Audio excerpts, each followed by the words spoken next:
As Cathaoirleach of Louth County Council, I am delighted that Louth County Council has put forward Blackrock Village as the entry into the Island and Coastal Community category of the Pride of Place 2021 competition.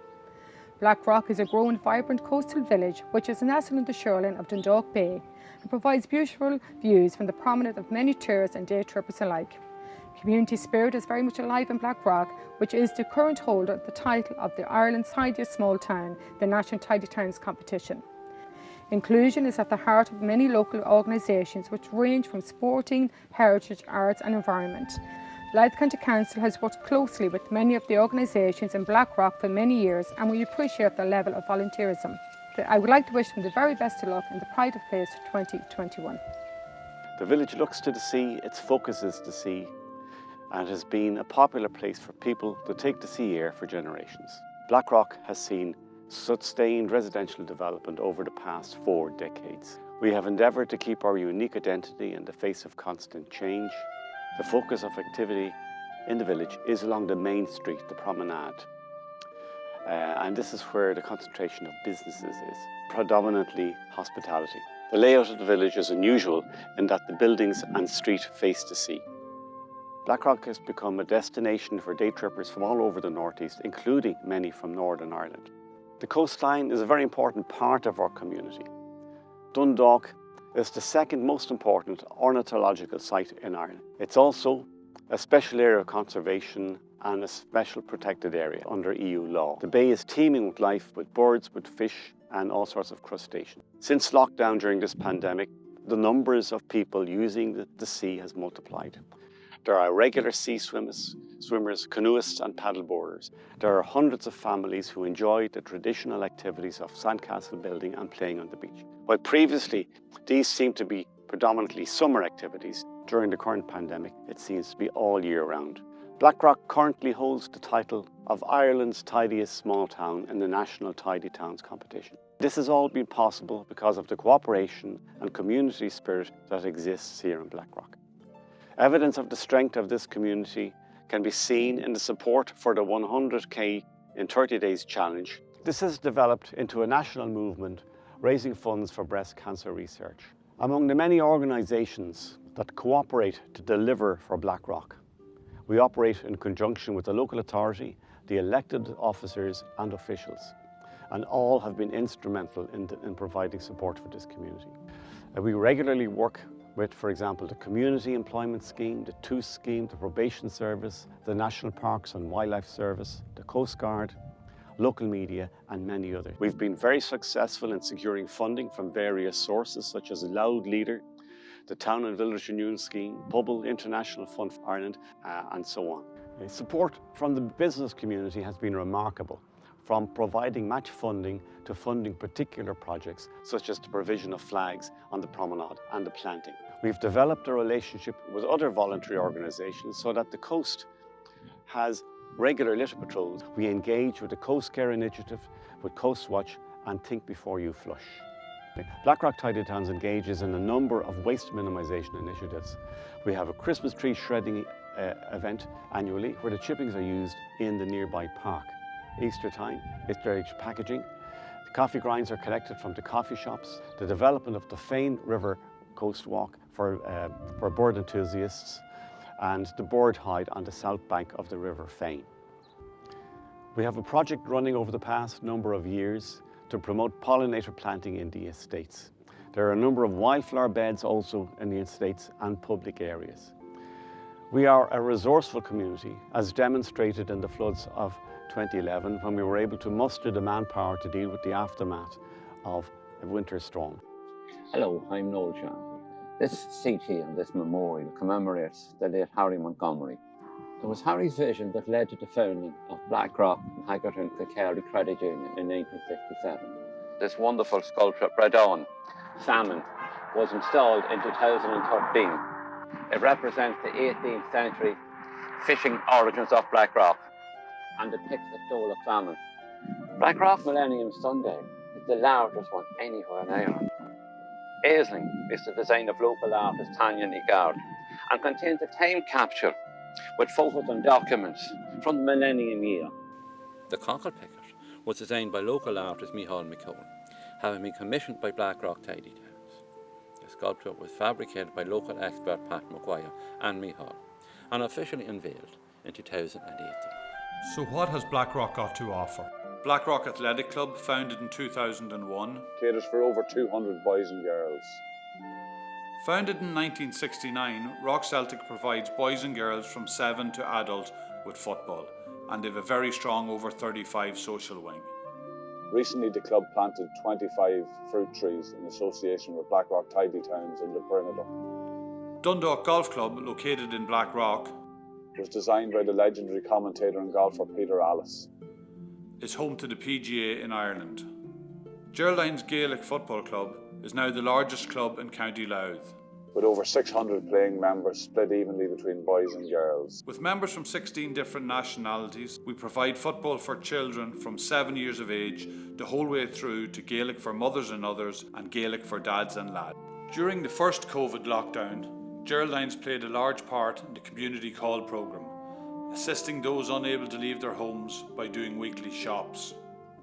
Setanta Triathlon Club is one of the largest growing clubs in the region, with a social and competitive side that makes it accessible for everybody. Blackrock is about more than team sports.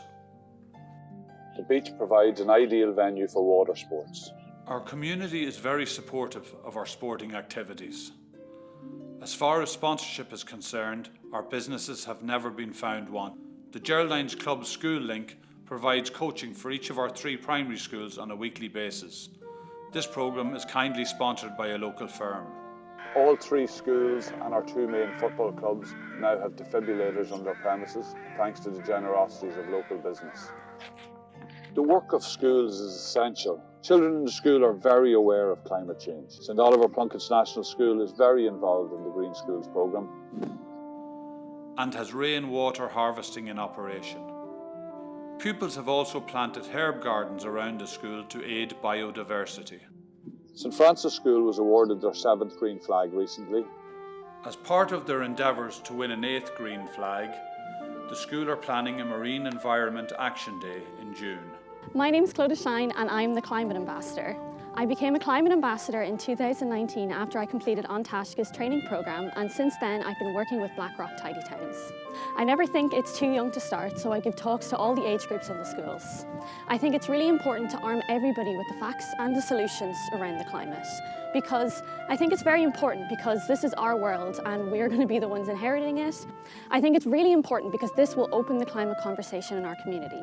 What happens is I talk to the kids and I talk to the students, and they are the best people then to talk to their own families, their friends, and spread it around the local community, because I think it's very easy to get bogged down about the climate, and I think everyone needs to know that there are solutions, and one of the main solutions is to open the conversation so that everybody knows the facts. My name is Anya Corcoran. I am the chair of Blackrock Tourism and Development Group. And we came together because we were aware of the fact that the village was becoming extremely popular. So we devised a tourism guide for the village, and with that a walking map. So we devised a number of events that happen annually, and our first event that happens is St Patrick's Day Parade, which is very much like a showcase for all of our community. Leading on from that, our next event is the raft race, and that happens in June, which also acts as a fundraising day for Tidy Town. After the raft race, which is in June, we have another summer event, and that is our film festival. And that film festival has grown. It is now running 6 years. And then finally, towards the end of the year, we have the Christmas market. And last year, we promoted the village in conjunction with Fáilte Ireland and Louth County Council. Hello and welcome to Blackrock Haggardstown Community Centre, which is a not-for-profit entity owned by the community and run by local volunteers.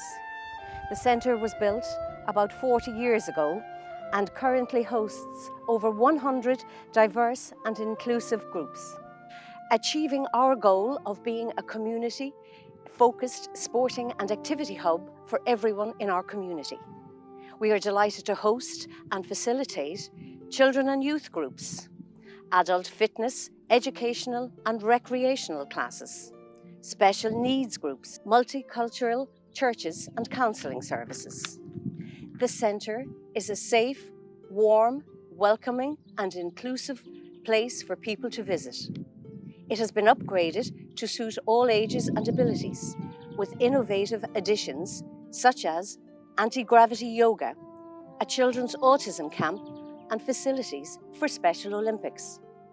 Fundraising and support from the community allowed us to dedicate 2 rooms to the memory of the late Captain Mark Duffy and Garda Tony Golden. While closed during lockdown, we facilitated outdoor, socially distant space activities. We also renovated the interior space so as to maximise and provide individual hubs and hot desks to support remote learning and live streaming for meetings, classes and churches. This was made possible with the support of the local community. Our next project will be to provide electric charging points in the car park and solar panels on the roof to reduce our carbon footprint and become more environmentally friendly. We provide a weekly free community social coffee morning in association with the St. John of God's to people who have recently moved here, retired or living alone, to help them integrate and become part of our community. So the playground and the pitch and the exercise equipment covers all ages and caters for all ages when it comes to activities. There are oases within the park where people can just sit and enjoy the planting in the park, the gardens, and that's what makes it truly a community facility. Now, during COVID, this really has come into its own. The whole ethos behind the park is sustainability and biodiversity. 3 local schools have done projects over the years, eco-tribes projects. So we also have volunteers coming in from the St. John of God hub. They've been coming for a number of years and they tend the gardens here for us as well. We're now beside our composting area in the park, and we developed this as a demonstration composting area some years ago, so we could show local residents and anyone visiting the park the different systems they could use in their own gardens. We try not to allow stuff that needs to be recycled to be taken out of the village. If we can recycle it here, we will use the park recycling. Some years ago when we did a little project called Intergenerational Gardening, where children brought a grandparent or an older family member or friend and planted this area here. Again, during COVID and particularly last summer when people could meet outdoors, different groups here in the village had their committee meetings during the day, safely spaced out. This here behind me is our newest project in the park, and we believe the first of its type in a public park in Ireland, and that is sustainable lighting in the park. For the park pathways, we have now got lighting, but it is powered by solar and wind, and it's very in keeping with the thinking we have here for Blackrock Park, and that is to be sustainable, not only for the biodiversity like this wildflower area we have here in front of us, but introducing new technologies that enhance the area, that work for the community and that are sustainable. So there are many challenges on the horizon for this community. The prospect of sea level rise in the coming decades is something we must consider. We eagerly await the Seafram Defence's design, which is imminent. There is a projected large rise in the population of Dundalk, largely focused on the south of the town, which will encroach on the area of Blackrock. This has huge implications for the identity of the village and on the resources and natural amenities which we're trying to preserve. In planning for the future, Blackrock Tidy Towns has adopted a new 3-year plan to improve the village. We have also a biodiversity plan. This community is resourceful and confident, and I feel that we will have what it takes to meet the challenges thrown at us. We hope that with planning, foresight and cooperation, we can meet the challenges as they arise, so that Blackrock can continue to be a place that we are proud of.